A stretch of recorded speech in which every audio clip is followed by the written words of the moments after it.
കർത്താവായ യേശു ക്രിസ്തുവിന്റെ നിസ്തുല്യ നാമത്തിൽ നിങ്ങൾക്ക് എല്ലാവർക്കും സ്നേഹവന്ദനം. ഈ നാളുകളിൽ കർത്താവ് നമ്മെ സംരക്ഷിച്ച് പരിപാലിക്കുകയും അവൻ നമ്മെ വഴി നടത്തുകയും ചെയ്യുന്നവനായിരിക്കും. ഇന്ന് ചിന്തയ്ക്കായി പുറപ്പാട് പുസ്തകം 1-ാം അധ്യായം അതിൻ്റെ 12-ാമത്തെ വാക്യം.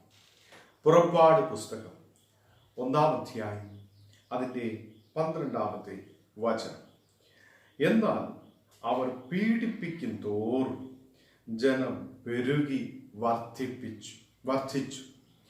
ഈ നാളുകളിൽ ജനത്തെ പീഡിപ്പിക്കും തോറും അവരെ പ്രശ്നത്തിൽ, അവരെ കഠിനമായ ജോലികളിലൊക്കെ ഏർപ്പെടുത്തുമ്പോൾ ജനം വർദ്ധിച്ച് പെരുകിക്കൊണ്ടിരിക്കുകയാണ്. ഇവിടെ ആരെക്കുറിച്ചാണ് പറയുന്നത്? ഇസ്രായേൽ ജനത്തെക്കുറിച്ച് ഇവിടെ പറയുകയാണ്.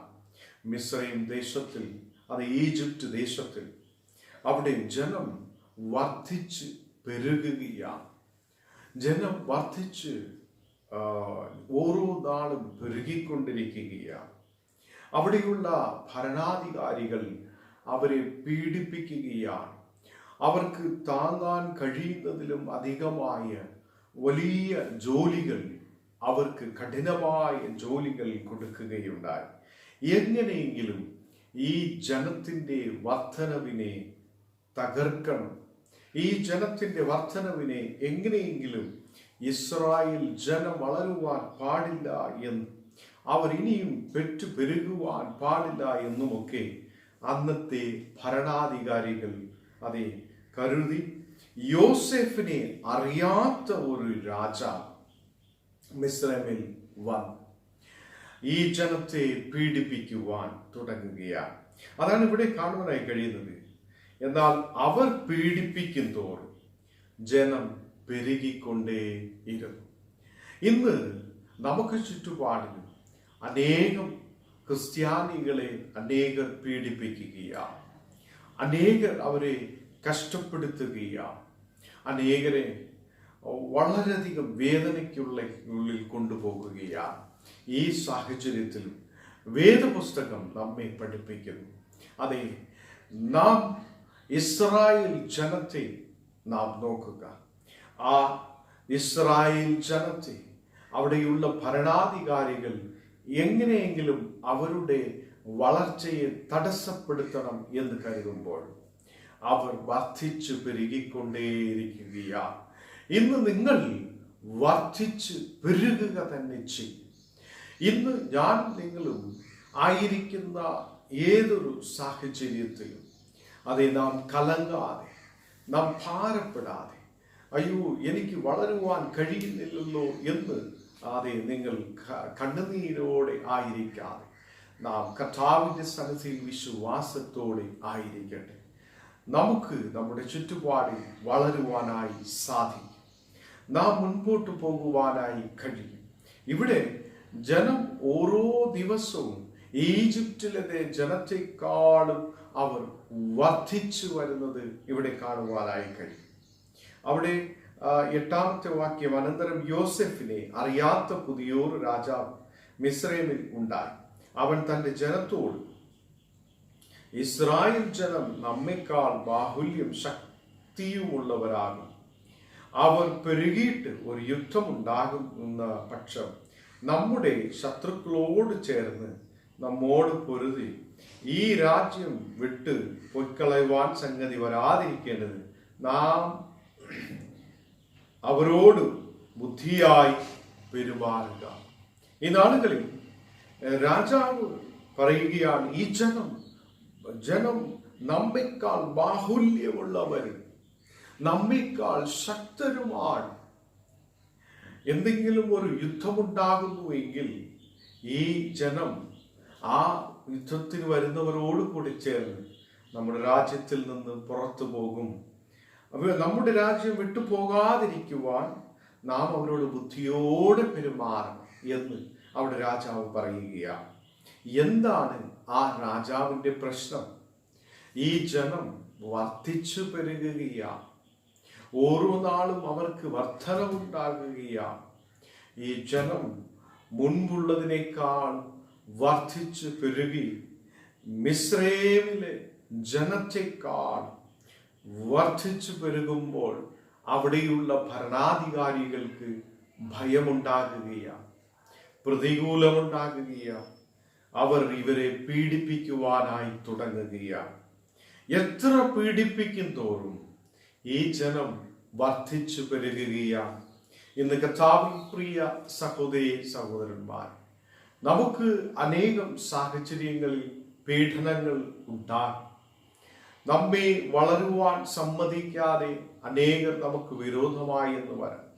ആ സാഹചര്യത്തിൽ നമ്മെ നടത്തുന്നത് ജീവനുള്ള ദൈവമത്രേ.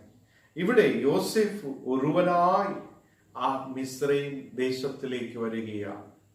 അവനെ അവന്റെ സഹോദരന്മാർ വിൽക്കുകയാണ് ചെയ്തത്. അവിടെ നിന്ന് അടിമയായി ഈ മിസ്രൈം ദേശത്തിൽ ദൈവം യോസെഫിനെ കൊണ്ടുവരികയാണ്. യോസെഫ് ഒരേ ഒരാളായി അവിടെ വരുന്നു.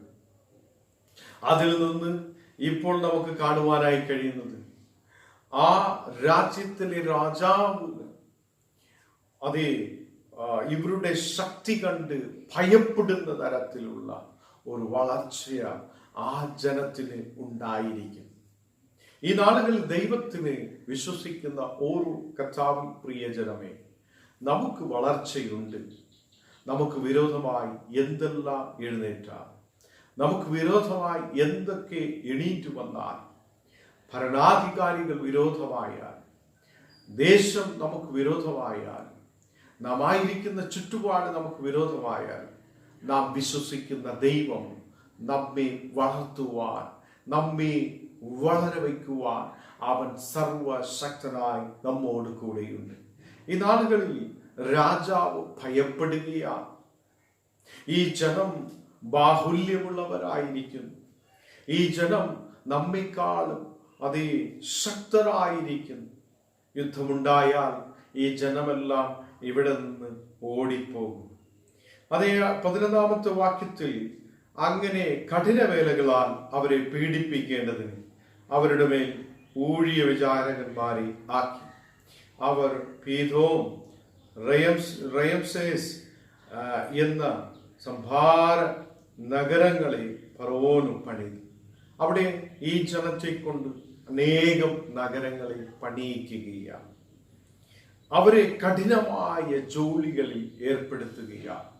ഈ ജനം വർദ്ധിക്കുവാൻ പാടില്ല, ഈ ജനം ഇനി ദേശത്തിൽ വളർന്നു വരുവാൻ പാടില്ല എന്നൊക്കെ രാജാവ് വളരെ ബുദ്ധിയോടെ ഈ ജനത്തിന് വളരെയധികം കഠിനമായ പീഡനങ്ങൾ കൊടുക്കുകയാണ്, കഠിനമായ ജോലികൾ കൊടുക്കുകയാണ്. ഓരോ നഗരങ്ങൾ ഇവരെ കൊണ്ട് ഉണ്ടാക്കുകയാണ്. ഈ നാളുകളിലും ഇവർ വർദ്ധിച്ചു പെരുകുകയത്രേ ചെയ്തത്. അതികഠിനമായ സാഹചര്യങ്ങളിലും ജനം വർദ്ധിച്ചു പെരുകുകയാണ്. 14-ാമത്തെ വാക്യത്തിൽ കളിമണ്ണും ഇഷ്ടികയും വയലിലെ സകലവിധ വേലകളും സംബന്ധിച്ചുള്ള കഠിന പ്രവൃത്തിയാൽ അവരെ കൊണ്ട് കാഠിന്യത്തോടെ ചെയ്യിച്ച സകല പ്രയത്നത്താലും അവർ അവരുടെ ജീവനെ കൈപ്പാക്കി. ഈ ജനത്തിന്റെ ജീവൻ വളരെ കൈപ്പായ സാഹചര്യത്തിലായി. അവർ ഇഷ്ടികകൾ ഉണ്ടാക്കുന്ന വേലകളിൽ, അവർ വളരെയധികം കഠിനമായ ജോലികളിൽ, കളിമണ്ണും ഇഷ്ടികയും വയലിലെ സകലവിധ വേലകളും അവർ ചെയ്യുവാൻ തുടങ്ങി. ജനത്തിന്റെ ജീവിതം വളരെയധികം ദുഃഖകരമായി പോയി. ഈ സാഹചര്യത്തിലും നാം നോക്കണമേ, ഒരുവനായി മിസ്രൈമിൽ വരികയാണ്. നീ തനിയെ ആയിരിക്കാം, നിന്റെ കൂടെ ആരും ഉണ്ടെന്ന് ഇല്ലാത്ത സാഹചര്യങ്ങൾ ഉണ്ടാകാം, ആരുമില്ലാത്ത ഒരു സാഹചര്യങ്ങൾ ഉണ്ടാകും. ആ സമയത്ത് നമ്മെ വളർത്തുവാൻ, നമ്മെ ഈ ദേശത്തിൽ നിറയ്ക്കുവാൻ ദൈവത്തിന് കഴിയും.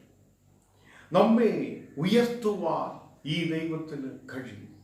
അവൻ സർവശക്തനായ ഇസ്രായേലിന്റെ പരിപാലകനായ ദൈവം, അവൻ നമ്മോട് കൂടെയുണ്ട്.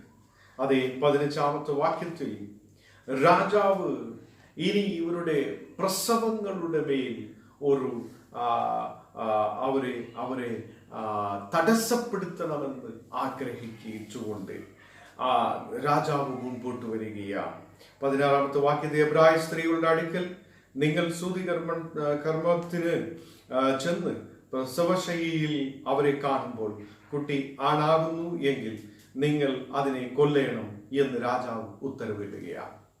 ഈ സമയത്തിൽ രാജാവ് ഇത്രയും കഠിനമായ ജോലികൾ കൊടുത്തിട്ടും അവരുടെ ജീവിതങ്ങൾ കയ്പായിട്ടും ഇവർ വളർന്നുകൊണ്ടിരിക്കുകയാണ്. ഇത് കാണുന്ന രാജാവ് വീണ്ടും ഇവരിൽ ജനിക്കുന്ന ആൺകുഞ്ഞുങ്ങളെയൊക്കെ കൊന്നുകളയണമെന്ന് ആ സ്ത്രീകളോട് പറയുകയാണ്. അപ്പോ സൂതികർമ്മികളോട് അവിടെ പറയുകയാണ്, നിങ്ങൾ പ്രസവത്തിനു വേണ്ടി പ്രസവ ശുശ്രൂഷകൾക്ക് വേണ്ടി പോകുമ്പോൾ നിശ്ചയമായി അവിടെ ആൺകുഞ്ഞാണെങ്കിൽ അതിനെ കൊന്നുകളയണം. ഇത്ര കഠിനമായ രീതിയിൽ ഈ ഇസ്രായേൽ ജനത്തിന് വിരോധമായി രാജാവ് എഴുന്നേൽക്കുകയാണ്. അപ്പോ ജനത്തെ എങ്ങനെയെങ്കിലും ദ്രോഹിക്കാം എന്നും ജനത്തെ എങ്ങനെയെങ്കിലും പീഡിപ്പിക്കാമെന്നും കരുതി ഇവിടെ ഒരു രാജാവ് എഴുന്നേൽക്കുകയാണ്. അവരുടെ നടുവിലും ജനത്തെ വർദ്ധിപ്പിക്കുവാൻ, ജനത്തെ വളർത്തുവാൻ, ജനത്തെ മുൻപോട്ട് നടത്തുവാൻ സർവശക്തനായ ദൈവത്തിന് കഴിയും. ഇവിടെ നിശ്ചയമായി എന്റെയും നിങ്ങളുടെ ജീവിതത്തിൽ തടസ്സങ്ങൾ ഉണ്ടാകാം, പ്രതികൂലമായ സാഹചര്യങ്ങൾ ഉണ്ടാകാം, മുൻപോട്ട് പോകുവാൻ കഴിയാത്ത സാഹചര്യങ്ങൾ ഉണ്ടാകാം, ഒറ്റപ്പെട്ട അനുഭവങ്ങൾ ഉണ്ടാകാം. അവിടെയെല്ലാം ഈ വചനങ്ങൾ നാം ഓർമ്മിക്കട്ടെ. നമ്മെ ശക്തീകരിച്ച് ബലപ്പെടുത്തി മുൻപോട്ട് നടത്തുവാൻ ആ ദൈവത്തിന് കഴിയും. ഇവിടെ ഓരോ ജോലികൾ ചെയ്യിപ്പിച്ച് ജനത്തിന്റെ ജീവിതത്തെ കയ്പാക്കി മാറ്റുകയാണ്. ഇന്ന് നാം ജീവിതം കയ്പായ സാഹചര്യത്തിലായിരിക്കാം. നമുക്ക് ഇനി ഒന്നും കഴിയാത്ത സാഹചര്യം എന്നൊക്കെ ചിന്തിക്കാം. അനേകർ തങ്ങളുടെ ജീവനെ അവസാനിപ്പിക്കുവാൻ ശ്രമിക്കുന്ന പലരുമുണ്ട്. ആ സഹോദരങ്ങൾ, എന്നെ കേൾക്കുന്ന ഓരോ സഹോദരങ്ങളും ശ്രദ്ധിക്കണമേ. ദൈവം നിന്നെ വളർത്തുവാനായി കഴിയും. ദൈവത്തിന് നിന്നെ ഉയർത്തുവാൻ കഴിയും. നിശ്ചയമായി നമുക്കൊരു ഉയർച്ച നൽകുവാൻ ആ സർവശക്തനായ ദൈവത്തിന് കഴിയും. നമുക്ക് പ്രാർത്ഥിക്കാം. ദൈവമേ, സ്വർഗ്ഗസ്ഥ പിതാവേ, ഇന്ന് കർത്താവേ, അങ്ങയുടെ വചനങ്ങളെ ഞങ്ങൾക്ക് കൊടുത്തതിനായി സ്തോത്രം. ഒരുവനായ യോസഫ് ആ മിസ്രയീം ദേശത്തിൽ കടന്നു വരികയും അവിടെ ജനം പെരുകി ആ ദേശത്തിലെ ജനത്തേക്കാൾ വളർന്നുവെങ്കിൽ കർത്താവേ, ഇന്ന് ഞങ്ങളുടെ ജീവിതത്തിൽ നീ ഞങ്ങൾക്കൊരു വളർച്ച നൽകും, നീ ഞങ്ങൾക്കൊരു ഉയർച്ച നൽകും. ഞങ്ങൾ നിന്നിൽ വിശ്വസിക്കുന്നോപ്പാ. ഇസ്രായേൽ ജനത്തെ നടത്തിയ ദൈവമേ, ഇസ്രായേൽ ജനത്തെ നടത്തിയ ദൈവമേ, ഈ നാളുകളിൽ ഞങ്ങളെയും കർത്താവ് ഈ ദേശത്തിൽ നീ വളർത്തുന്ന കൃപയ്ക്കായി സ്തോത്രം. ഈ നാളുകളിൽ കർത്താവ് എല്ലാ പ്രതികൂലങ്ങളും അറിയപ്പെടട്ടെ, എല്ലാ ശത്രുവിൻ ക്രിയകൾ എരിഞ്ഞു മാറപ്പെടട്ടെ, പ്രതികൂല അവസ്ഥകൾ പൂർണ്ണമായി എരിയപ്പെടട്ടെ. ഈ നാളുകളിൽ കർത്താവെ ഞങ്ങളെ ബലപ്പെടുത്തി അനുഗ്രഹിക്കുന്ന കൃപയ്ക്കായി സ്തോത്രം. എല്ലാ പ്രതികൂലങ്ങളും, എല്ലാ ശത്രുവിൻ ക്രിയകളും യേശുവിൻ നാമത്തിൽ എരിയപ്പെടട്ടെ. ഈ നാളുകളിൽ വളർച്ചയില്ലാതെ മുൻപോട്ട് പോകുവാൻ കഴിയാത്ത സാഹചര്യങ്ങളായിരിക്കുന്ന ഓരോ പ്രിയപ്പെട്ടവർക്കായി പ്രാർത്ഥിക്കുന്നു. ഒരു സൗഖ്യത്തെ അയക്കണം. നിന്റെ ജനം മുൻപോട്ട് പോകുവാൻ നീ സഹായിക്കണം. എല്ലാ തടസ്സങ്ങൾ മാറ്റപ്പെടട്ടെ. അനേകർ കയ്പായ നിലയിലിരിക്കുമ്പോൾ, ജീവിതം കയ്പായ സാഹചര്യത്തിലിരിക്കുമ്പോൾ ആ ജീവിതത്തിലെ കയ്പായ സാഹചര്യങ്ങൾ എടുത്തു മാറ്റി കർത്താവേ, നീ സൗഖ്യത്തെ കൊടുത്ത് വിടുതൽ കൊടുത്ത് നീ വഴി നടത്തുന്ന കൃപയ്ക്കായി സ്തോത്രം. ഞങ്ങൾ മറ്റുള്ള അങ്ങയുടെ കരത്തിൽ സമർപ്പിച്ച് പ്രാർത്ഥിക്കും. യേശുവിൻ നാമത്തിൽ തന്നെ പിതാവേ, ആമേൻ, ആമേൻ. കർത്താവ് നമ്മെ അനുഗ്രഹിച്ച് അവൻ പരിപാലിക്കും. ആമേൻ.